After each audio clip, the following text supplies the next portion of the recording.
con este tema, crisis del agua, pero esta vez desde una mesa de análisis con especialistas.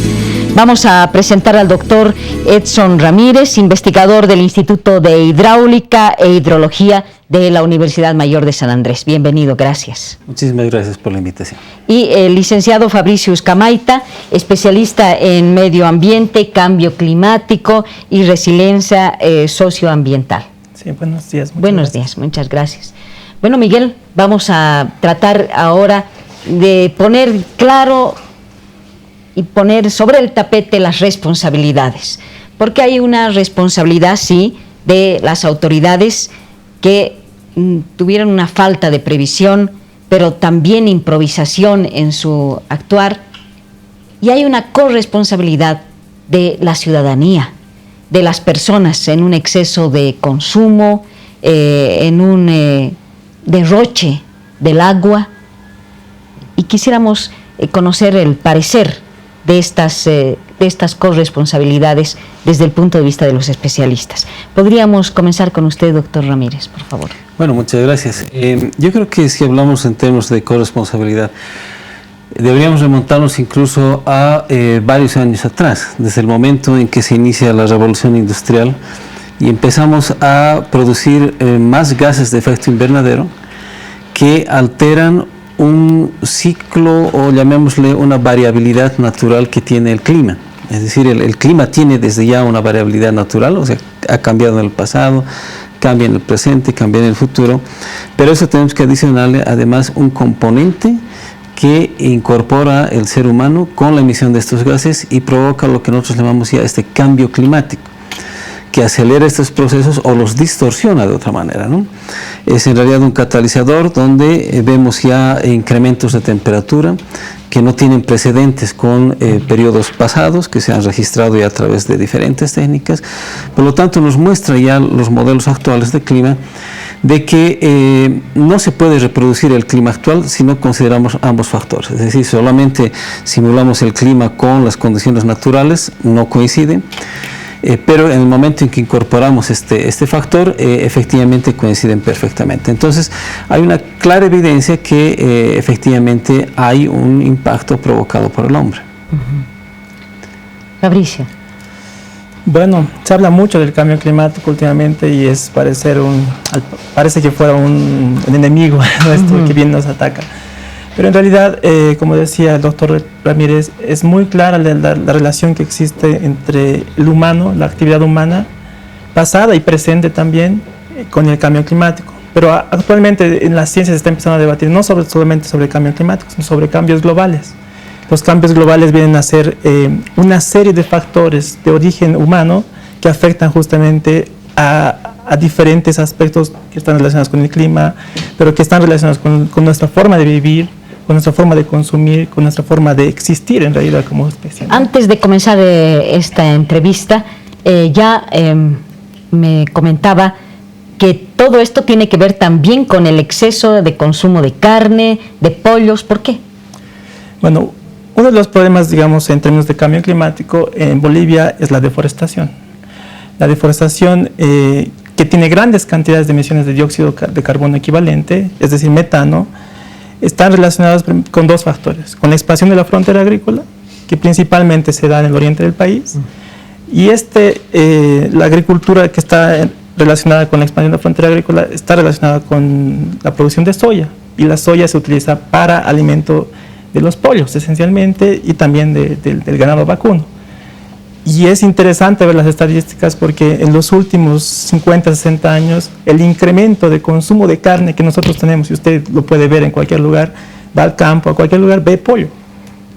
Entonces está relacionado de alguna manera con nuestros hábitos alimentarios también, lo que ha generado una deforestación excesiva que actualmente oscila entre los 350.000 y 400.000 hectáreas por año, que es realmente devastador. En los últimos 10 años probablemente se ha deforestado entre 8 millones de hectáreas.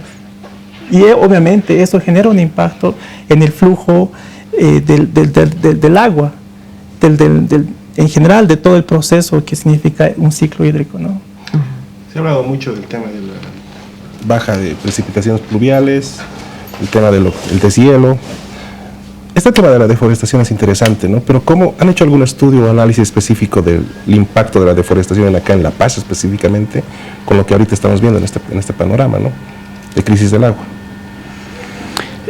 No se ha hecho de forma directa. Sí estamos trabajando, por ejemplo, con otros laboratorios de investigación, específicamente con colegas de Brasil también en el sector amazónico, y estamos encontrando algunas correlaciones, no de forma directa, pero sí algunos indicios que efectivamente estos cambios en el uso del suelo están afectando a la normal circulación de este ciclo hidrológico. Lo que debemos entender es de que el ciclo hidrológico es un sistema bastante sensible, es decir, el agua tiene diferentes tipos de transformación. El agua en su totalidad no se pierde, sino se transforma. Y lo que nosotros debemos entender es de que tenemos este tipo de procesos, por ejemplo, que van desde lo que es la evaporación en los océanos. En el caso nuestro, por ejemplo, esa evaporación que viene desde el Atlántico atraviesa la Amazonía, existe todo un proceso de reciclaje y que posteriormente se transforma en masas húmedas que llegan en forma de precipitación, ya sea, por ejemplo, precipitación sólida, nieve sobre nuestros nevados, o precipitación líquida ya en sectores más bajos. Pero eso responde también a este tipo de comportamiento en términos de lo que es una evapotranspiración. Por lo tanto, si cambiamos este uso de suelo, el tipo de cobertura, sin duda estamos afectando a ese ciclo, ¿no? Pero por otra parte debemos entender también que existen otras forzantes del clima que son significativas, como lo que estamos atravesando o lo que estamos viendo, estos impactos directos, que son, por ejemplo, el fenómeno del Niño, que si bien está considerado como parte de la variabilidad natural, es decir, en el pasado también se ha registrado existencia del fenómeno del Niño, lo que está sucediendo ahora es de que hay una aparición cada vez más recurrente del fenómeno del Niño y con intensidades más variables. De acuerdo a estudios que nosotros hemos estado realizando sobre el Nevado Illimani, fundamentalmente a través de perforaciones, reconstrucción del clima pasado, hemos llegado a constatar, por ejemplo, que a partir de los años 80 hay una recurrencia mayor de fenómenos de evento del Niño y con mayor intensidad. Y de hecho, este evento que estamos viviendo ha sido catalogado como uno de los niños más devastadores a nivel mundial, más que incluso el niño que se ha registrado en el periodo 97-98. Fabricio, ya tenemos que hablar de resiliencia. La resiliencia se entiende como la forma de afrontar un problema, ¿no?, de revertir además una situación adversa. Sí, es la capacidad que tiene una sociedad, un sistema económico, un sistema social para poder afrontar las adversidades. Ahorita la mayoría de los discursos en términos de análisis y propuestas están relacionados con la eficiencia, que es lo que acaba de decir el señor Rico, que es el uso mejor eficiente del agua y todas esas cosas. No estamos hablando de la resiliencia. La eficiencia nos puede ayudar mucho a optimizar el uso del agua, pero la resiliencia es mucho más grande, ¿no?, y está relacionado con la diversidad. Por ejemplo, en el caso específicamente del agua en Bolivia, está relacionado con la diversidad de ecosistemas. Y es algo que lamentablemente se está vulnerando aceleradamente en los últimos años, ¿no? Tenemos proyectos muy devastadores en áreas protegidas que, por ejemplo, no es un mito el tema de las áreas protegidas. Tienen una función que es claramente traer el agua para nuestra población, ¿no? Entonces, la diversidad de ecosistemas es una condición de la resiliencia. Otra condición muy clara es la modularidad. Eso significa la capacidad de cómo estos ecosistemas se interconectan entre ellos y se comunican. Otra cuestión muy importante es los ciclos cortos de retroalimentación. Eso significa que tienen que ser lo más local posible y cuanto más cortos son los mecanismos de conexión entre estos ecosistemas, hay mejor capacidad de respuesta. Eso se puede traducir también en ecosistemas, pero también en sistemas sociales. Otro que es muy importante, que lamentablemente hemos visto vulnerado últimamente, que es el tema del tejido social comunitario.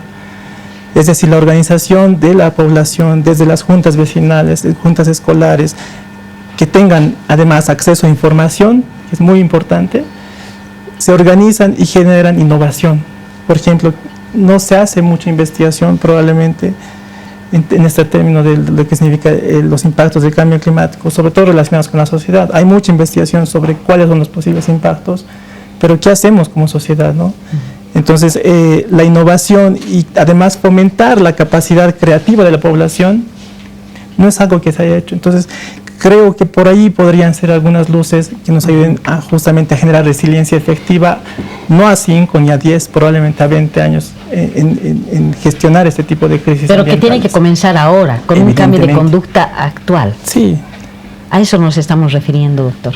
Sí, efectivamente, y tenemos que ver a diferentes niveles. Por ejemplo, yo les comento que hace poco hemos tenido una actividad muy interesante, un taller regional que lo hemos realizado entre los países de la región andina, Colombia, Ecuador, Perú, Bolivia, donde nos hemos sentado a dialogar. Ha sido un taller sobre diálogo de saberes en torno al agua y fundamentalmente al agua de proveniencia glaciar. Entonces, en este taller he empezado a trabajar en cuáles deberían ser los mecanismos, pero desde el punto de vista del el afectado, porque muchas veces las investigaciones se destinan solamente desde el punto de vista del investigador, pero pocas veces escuchamos realmente a la sociedad qué es lo que le afecta.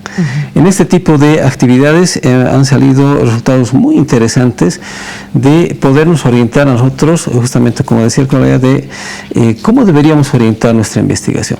Pero al mismo tiempo yo creo que debemos trabajar en lo que mencionaban, en esta eficiencia del uso del agua. O sea, hasta ese momento nosotros nos hemos acostumbrado o mal acostumbrado a derrochar el agua.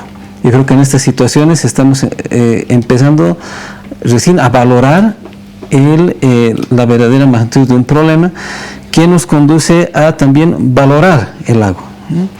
Y deberíamos empezar a trabajar también ya en medidas de optimización del agua que van desde aspectos o prácticas tan simples como por ejemplo la cosecha de lluvia. Veíamos en estos días donde empezamos a poner más atención en las precipitaciones. Ustedes van a observar, por ejemplo, que cada vez que hay una tormenta es agua que se desperdicia y escurre. O lo mismo observamos, por ejemplo, en el proceso de derretimiento de los glaciares. Hace poco igual estábamos visitando los nevados y que por este impacto vemos un escurrimiento profuso de caudales de agua que también se desperdicia. Si nosotros lográsemos optimizar todos estos recursos, sin duda ya es un ahorro para nuestras estructuras que están almacenando agua en mayor volumen. Viendo justamente ese tema de lo que es la eficiencia, ¿cuáles pueden ser algunos consejos específicos para la población? Para empezar, ¿no?, con ese tema de la cosecha, sobre todo el tema de las lluvias, todo. Un tema llamativo, por ejemplo, son la falta de tanques generalmente en las construcciones, ¿no?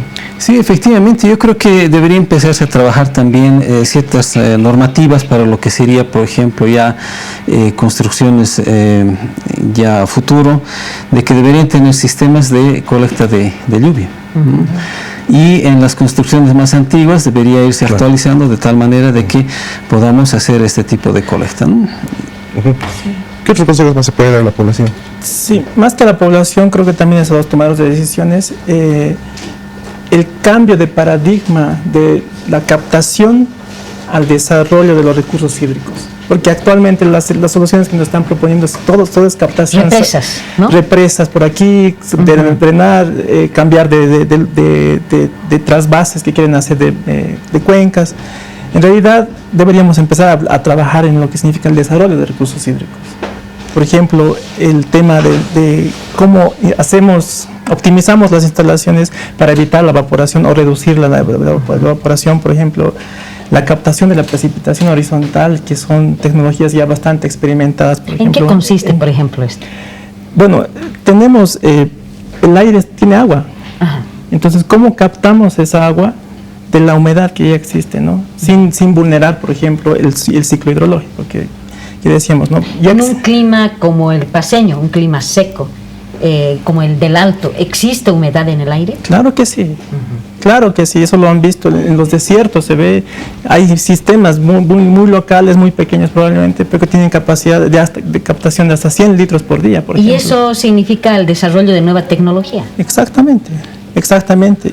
Por ejemplo, también empezar a trabajar con temas legislativos que estén relacionados con la deforestación, es decir, cero deforestación por los próximos 4 o 5 años hasta que se restaure este ciclo hídrico, por ejemplo, sería una medida muy acertada. Y otra cosa que es muy importante, que lo hemos visto en diferentes municipios, incluyendo el municipio de La Paz, que es crear áreas de conservación del agua. Es decir, las partes de las cuencas altas no han sido declaradas áreas de conservación, donde se generan obviamente grandes cantidades de agua y deberían ser declaradas. Que se haga una política, por ejemplo, de ese tipo sería muy importante, priorizando obviamente los bofedales, que son reservorios naturales, sin necesidad de hacer represas. Un bofedal te cumple igual o mejor función de conservación de agua, por ejemplo. Entonces, empezar a pensar ese tipo de cambios paradigmáticos desde lo tecnológico, lo ingenieril, pero también desde lo social, ¿no? Y, por ejemplo, el tema también de crear áreas específicas de infiltración, porque, como decía el doctor Ramírez, no hay formas de cosechar el agua, pero si tuviéramos áreas específicas para captar esa agua que se infiltre en aguas subterráneas, en las napas freáticas, sería una decisión bastante acertada para garantizar la sostenibilidad a largo plazo, ¿no? El reciclaje del agua.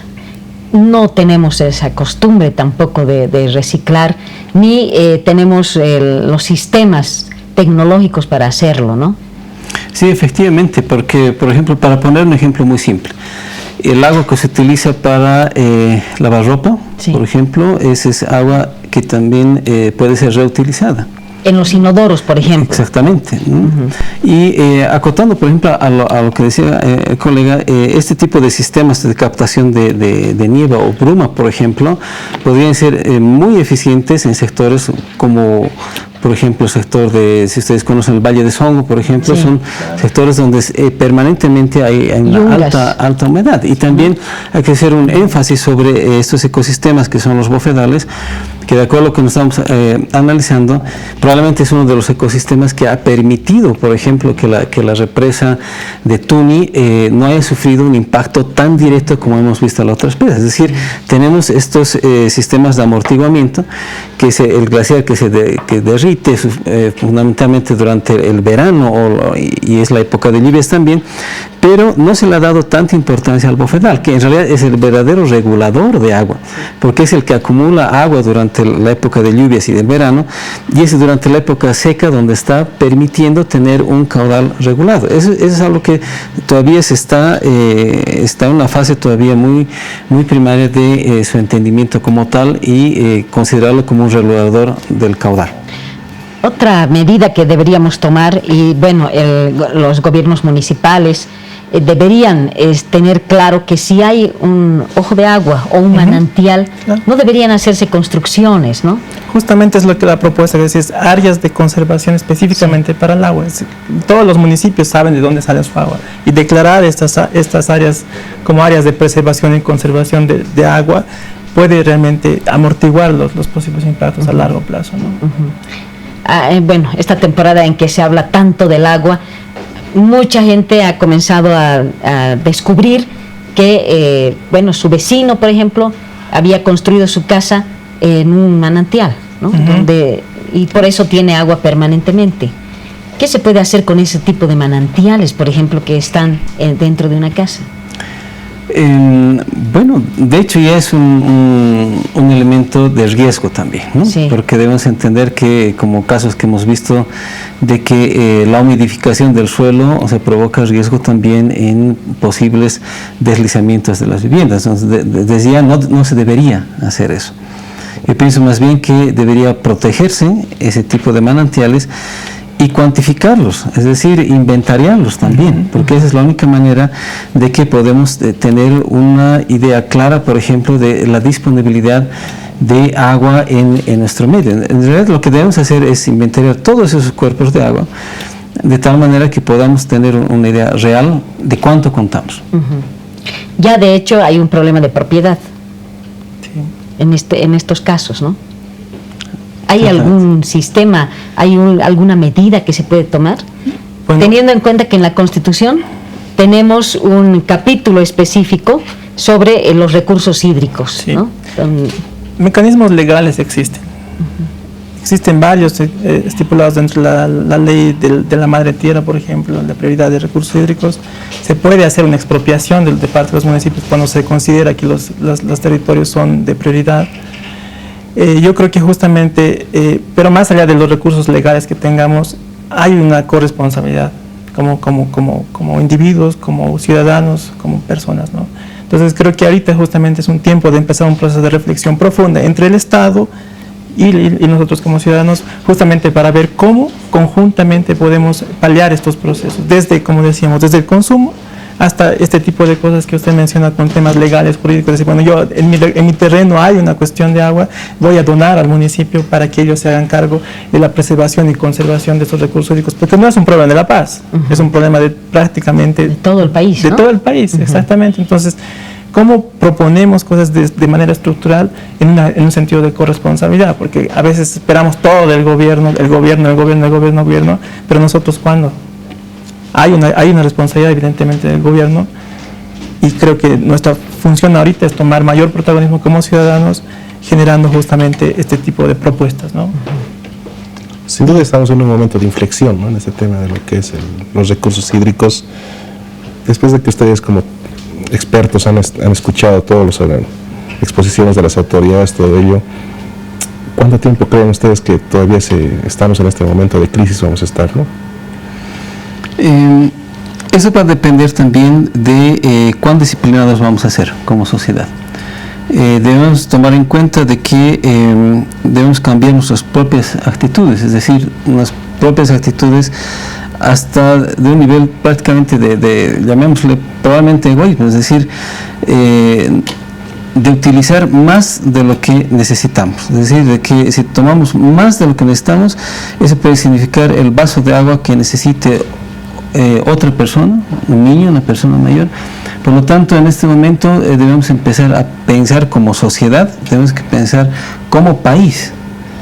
Sin duda este proceso puede que sea largo, puede que nos tome un tiempo hasta podernos estabilizar, pero todos tenemos que poner el hombro al país. Sí, yo considero, bueno, lo tenemos claro en términos técnicos, la situación no va a ser favorable en los próximos años. Ahorita se nos viene el fenómeno de la Niña, que tiene un 62% de probabilidad de que exista, y no sabemos cuál va a ser el impacto. Entonces es probable que tengamos una mayor profundización de la sequía, pero creo que por nuestro lado es muy importante interpelarnos a nosotros mismos realmente un modelo de desarrollo, porque todo esto del agua está relacionado con un modelo de desarrollo que hemos nosotros de alguna manera promovido y aceptado, y que ha sido promovido lamentablemente por el Estado también, y que está realmente destruyendo la base de la esencia de la existencia de la vida en general, de los bosques, de las áreas de conservación y de nosotros, ¿no? Muchísimas gracias. Les agradecemos el haber aceptado la invitación, y a ustedes, bueno, ahí tenemos que cambiar nuestro pensamiento. Ya no podemos decir que se nos va como el agua entre los dedos. Es un bien tan preciado y tan escaso, que está escaseando tanto ahora, que bueno, lo que quisiéramos es que este poco de agua se multiplique, se triplique y que llueva mucho. Muchas gracias y hasta el próximo fin de semana.